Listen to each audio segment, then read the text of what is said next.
Good morning. Welcome back to Bookeemonsters. My name is PK. It is Wednesday. It is August the 19th, and we're here to look at new releases published this week in mysteries. We're going to start with crime fiction and thrillers. There are 5. I looked. It's just a slow publishing week, I guess, and then we'll look at the rest of the cozy mysteries. We might, if we get through all of them, not have a show on Friday, so we'll see how we go.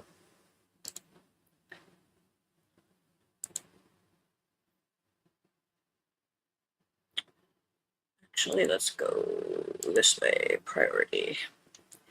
Guys, we've got a good historical mystery series to start with. I do like this series a lot. Recommend it. If you like the Sherlock Holmes dynamic of a rather smart older mentor type and a younger man learning the ropes. This is 17th in the Barker and Llewellyn series for services rendered. In 1896, London, Dr. Sun Yat-sen, would-be reformer and revolutionary, turns up in London running away from China's Imperial Qing Secret Service, who has placed a substantial bounty on his head for his political activities. Captured by those agents, he's imprisoned in the Chinese embassy until he can be smuggled back to China to face execution. In the meantime, private inquiry agents Cyrus Barker and Thomas Llewellyn receive the unbelievable news that Sebastian Nightwine is both alive and in London. Not just that, it seems he's taking action against Barker and his close associates. At the same time, they've been hired to find this missing Sun Yat-sen. With elements of the Chinese Secret Service, elements of the British government, and Nightwine himself all working against them, Barker and Llewellyn are at risk of being cornered by the deadliest set enemies they've yet faced. I didn't click on it. We'll give it its moment. Good morning, Amy. How are you? Did you have a good night?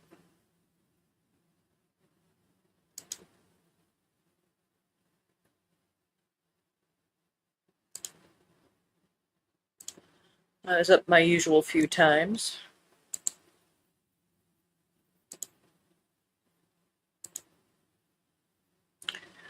Don't Look Close by Jema Fixon. When Peter Simmons calls his sister Edie from the polio rehabilitation ward, he expects to hear that she's on her way to get him. Instead, he learns her ex-husband has been murdered, and whispers around town have turned her into a prime suspect. Determined to set things right, Peter checks himself out of the hospital and heads to Clairbeck, the rugged mining community Edie calls home.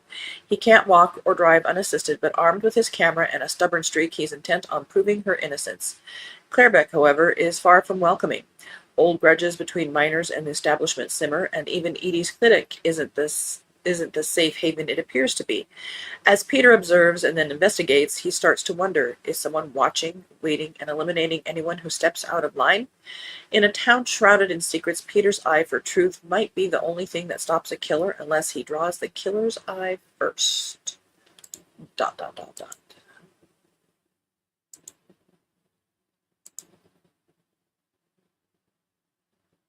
Oh,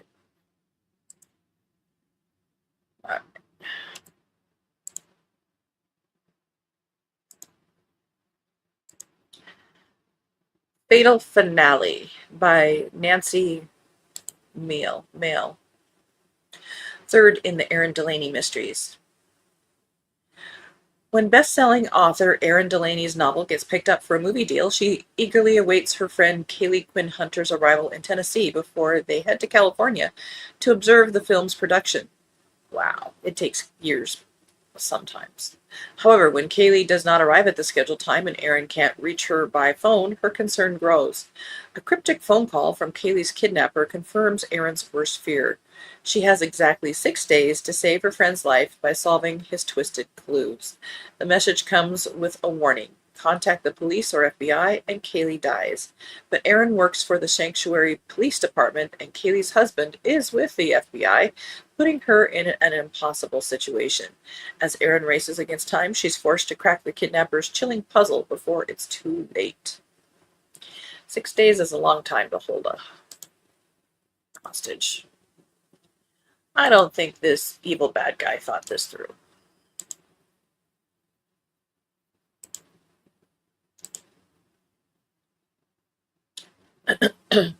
My Sister's Gonna Kill Me by Nina Simon. What's a family vacation without a little murder? Liv and Mandy Chisholm's yearly sister trip is a sacred tradition, an attempt to bond as their lives increasingly diverge. Liv, the ever-practical older sister, packs the color-coded itineraries. Mandy, a bedazzled human tumbleweed, brings the spontaneity. This year, the sisters take off for a rafting adventure through the breathtaking depths of the Grand Canyon with a group of strangers. But beyond the terrors of whitewater rapids, sibling squabbles, and rogue reptiles, the ferocious beauty of the river carries a darker undercurrent and an unexpected guest, a murderer in their midst. When a fellow traveler is found dead and another corpse hits the water, the rafting trip flips from idyllic sister vacation to high-stakes murder investigation.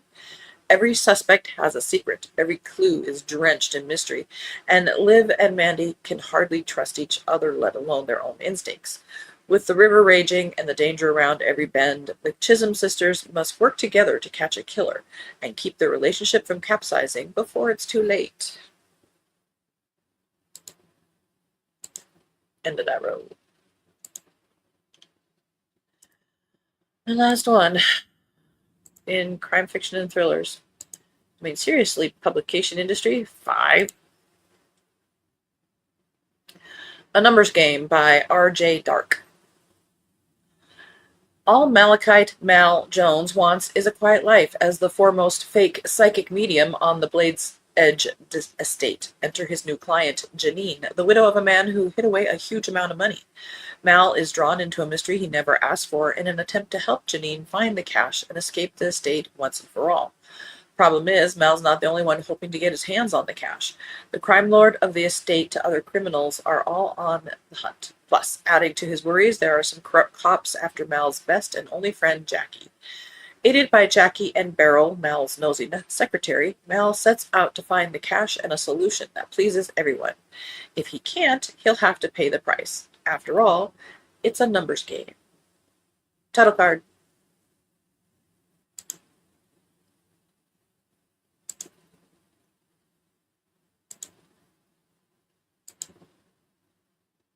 All right, so let's move on to the cozies. I did have it set up, but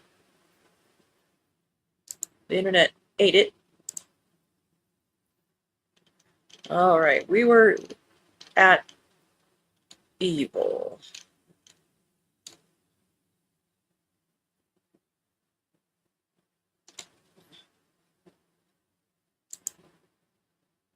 Come on now. Oh, this is driving me crazy. We did that. Withering Spike. Evil in a bottle. All right, here we are. Cataloged in crime.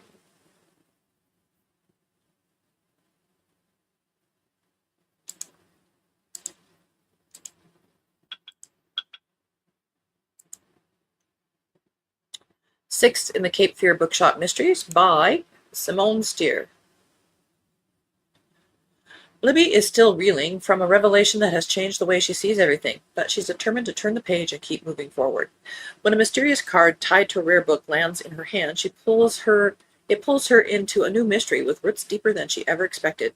As Libby, Carter, and Gracie Jean follow the trail, what begins as a question about a questionable book appraisal quickly turns into a case tangled with secrets, lies, and murder. At the same time, a long-awaited break in the larger mystery pushes Libby closer than ever to the answers she's been seeking for 3 years. As the pieces finally start to fall into place, Libby must read between the lines to uncover the truth. Excuse me.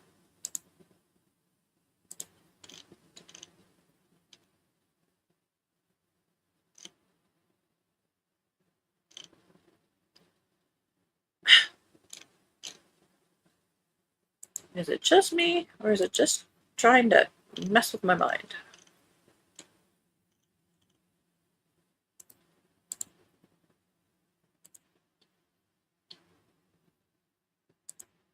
The Repentant Assassin by Susan Bernhardt. 8th in the Kay Driscoll Mysteries. While Kay Driscoll is at the courthouse for jury duty. A murder of a politician occurs in the building. Kay sees a connection between this murder and other politicians' death that may have been deemed accidental by the city officials. When a person confesses to the murder and they are not taken seriously, Kay decides to look into the matter with the help of her best friends Elizabeth and Deidre. To make matters more complicated, Janie and her friend Tim also want to get in on the action. Meanwhile, a suspicious woman pays an uncomfortable level of attention to Deidre and to her New Age shop, visiting the store on an almost daily basis for weeks. What is her story? Also, she's a good customer. Also, Phil's band is going strong, hitting all the right notes. But when a new musician joins the band, Kay finds fault with him and senses trouble. With uneasiness creeping in from every direction, Kay will have to make sure justice is served before the killer delivers a verdict of their own. And this all happens in 170 pages.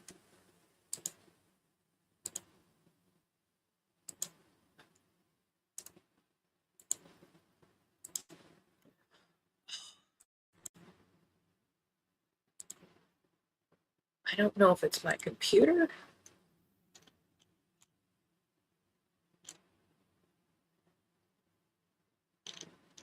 But it keeps doing this thing. Hiss and Makeup by Sarah May Bird, 8th in the Muse and Beans Cat Cafe Cozy Mysteries. Thomas's sister is getting married, and it's the first Willow has heard that Thomas even has a sister. Her fiancé has kept very quiet about his family, and it isn't long before Willow finds out why.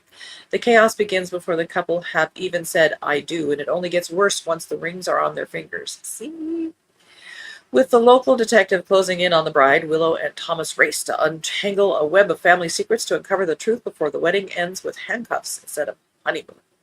They're going to need the help of a ghost cat or two to solve this one. Not only is there probably a talking cat, it's a ghost talking cat.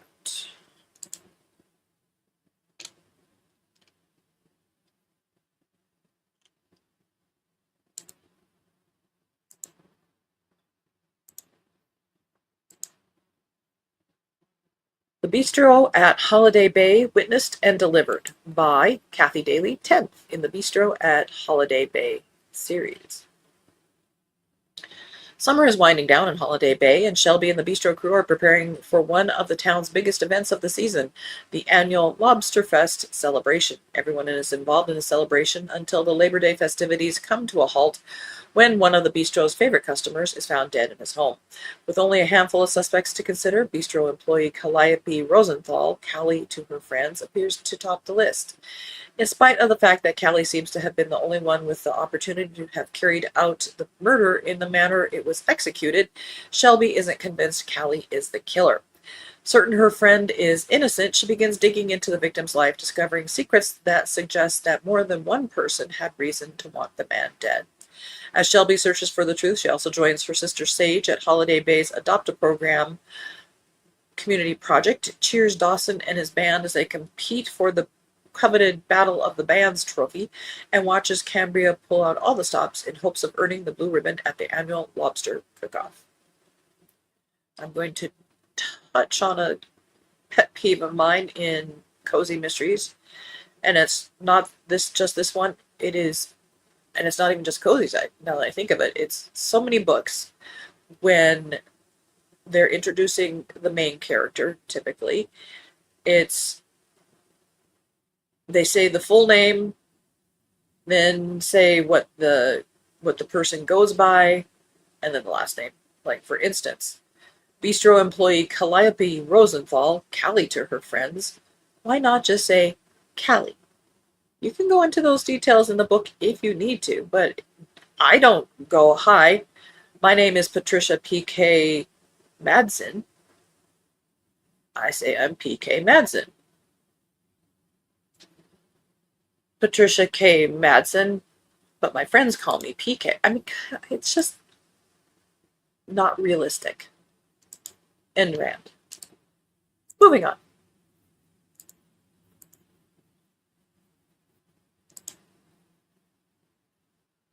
Get off my lawn. Murder in a Yorkshire Village by Helena Dixon, 24th in the Miss Underhay Mysteries. England, 1938. Kitty Underhays enjoying a stroll in the Yorkshire town where she and her husband Matt are visiting his family. As she stops to take in the rolling hills, she suddenly sees a most unexpected sight. There's a bike in the ditch just along the road, and the cyclist is dead. Abandoning her plans for a picnic with Matt, the pair start to piece together what happened. But there's more than meets the eye to the man who's pushing up daisies. The victim is no stranger. It appears he has unexpected Devon connections. Why is he here, and who is behind his murder? Has his ex-girlfriend hit the brakes, or could it be the woman he was courting in secret? And the other cyclists aren't faultless either. Just as Kitty and Matt set the wheels in motion and the investigation picks up speed, there's another murder shaking up the quiet country town further. Then Kitty and Matt realize that they too have been marked by the killer, and the duo need to unearth the connection between the two murders immediately.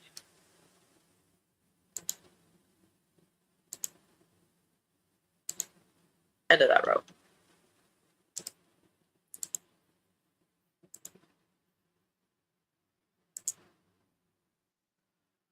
Which is the enemy of magic?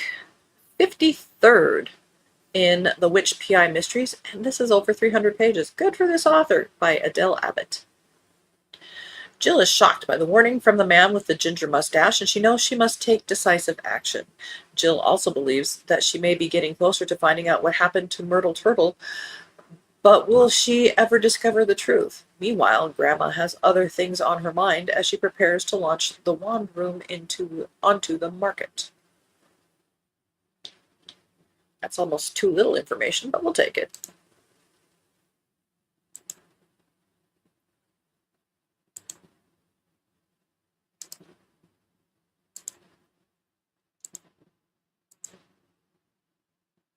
The Bad Apple Witch by Leah R. Cutter, 6th in the Water Witch Mysteries.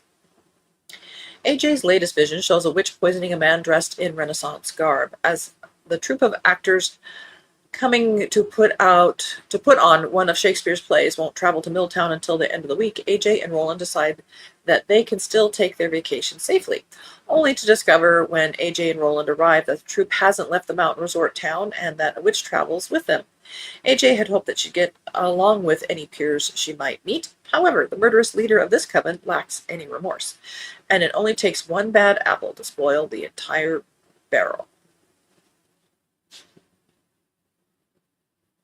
Or a whole bunch of girls, according to the Osmonds.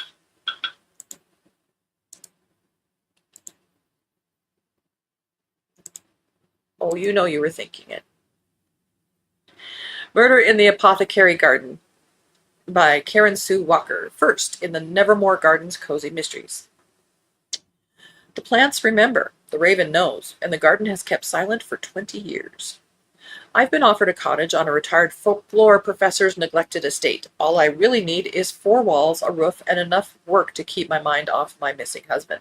Instead, I find an apothecary garden thick with wild growth, a raven leaving gifts on my doorstep, and plants that seem to know when I'm frightened. The estate smells like lemon verbena after rain. Its paths are half swallowed by weeds, and an old woman in a rusted trailer beyond the fence reads palms and speaks entirely in riddles. I'm supposed to be here to survey the grounds, not to find out what was buried in the garden.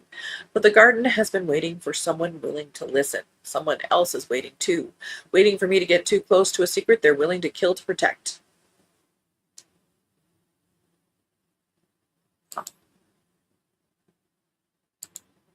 Did it again. It did it again.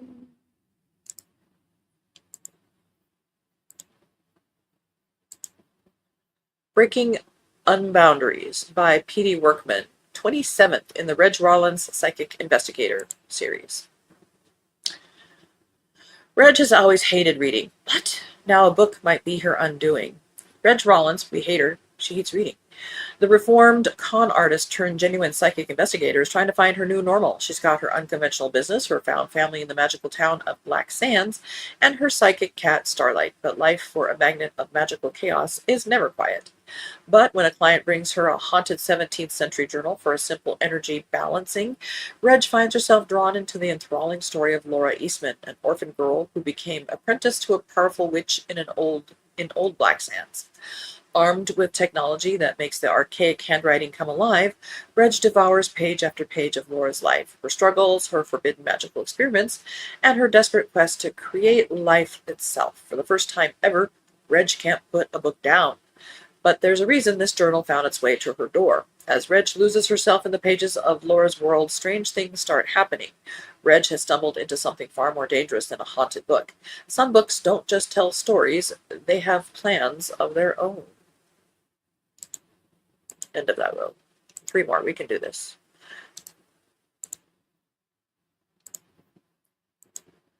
Choices in Cinque Terre. I might be saying that wrong. By Christina Crane, 8th in the Wandering Walk Mysteries. The bougainvillea is in bloom. The terraces are crumbling into the sea, and by Monday, the man trying to save them is dead.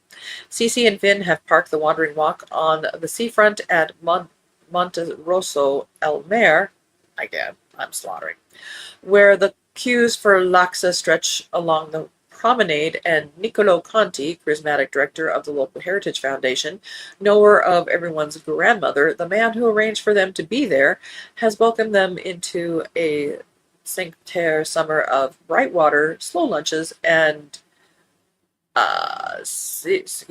Ketra drunk sitting down. Then Niccolo is found dead. The man called it an accident. Between serving laksa, frying anchovies the proper Ligurian way, and meeting tourists from every country, Cece starts to feel the village is trying to tell her something. In a village where everyone loved Niccolo, the question isn't who hated him, it's who couldn't afford to love him a little longer. Well, that's an interesting take. I don't hate you. I just don't want to love you anymore. The Chardonnay Charade by Lynn Joseph, 12th in the Mermaid Bay Wine Mysteries.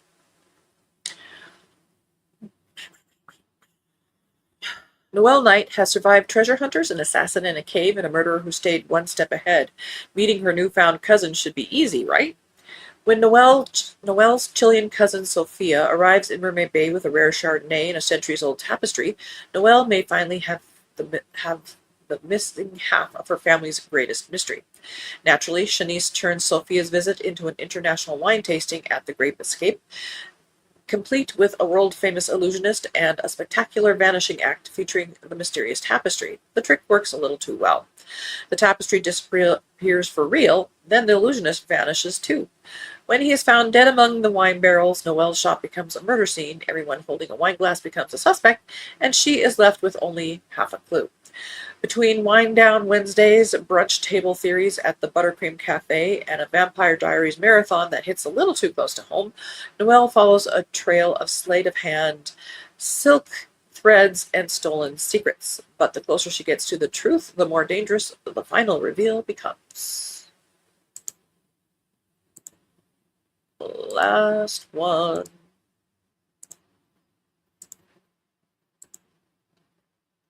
Murder on Charity Lane by Joe Nichols, 2nd in the Marigold Cottage's Mysteries. Months after the shocking murders at Marigold Cottage, eccentric landlady Mrs. B finds the peace and quiet a little too peaceful. That's why she invites her young friend CJ Moore to move into a now vacant cottage.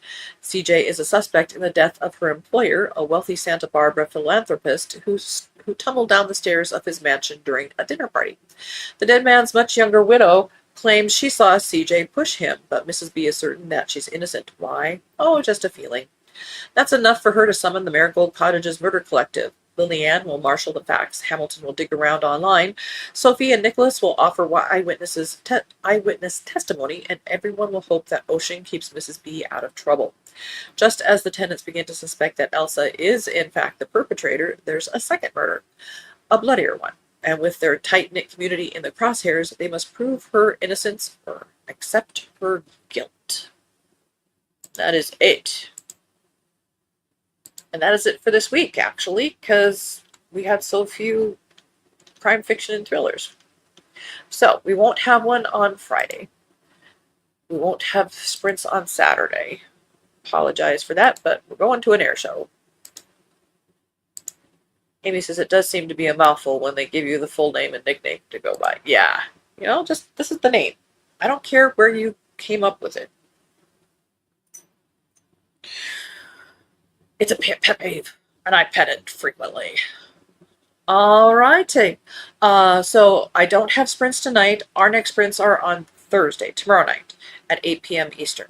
And that would be it for this week only. Next week, we're back to regularly scheduled things. So thank you very, very much for watching. If you're watching now, thank you, Amy. Or listening, Cajun. Or anybody else who happens to be hanging out. Appreciate that. And if you're watching later, thank you for that too. If you want to, you could hit the like button. It does help out. We are small but mighty, but every little like helps. And it's free, as a friend says. Hope you have a good day. Stay cool. It's still summer out there. Read books you want to read. It's okay to set them down if they're not working at that moment. And as the banner says, don't be a bookworm, be a bookie monster. Have a good day. God bless.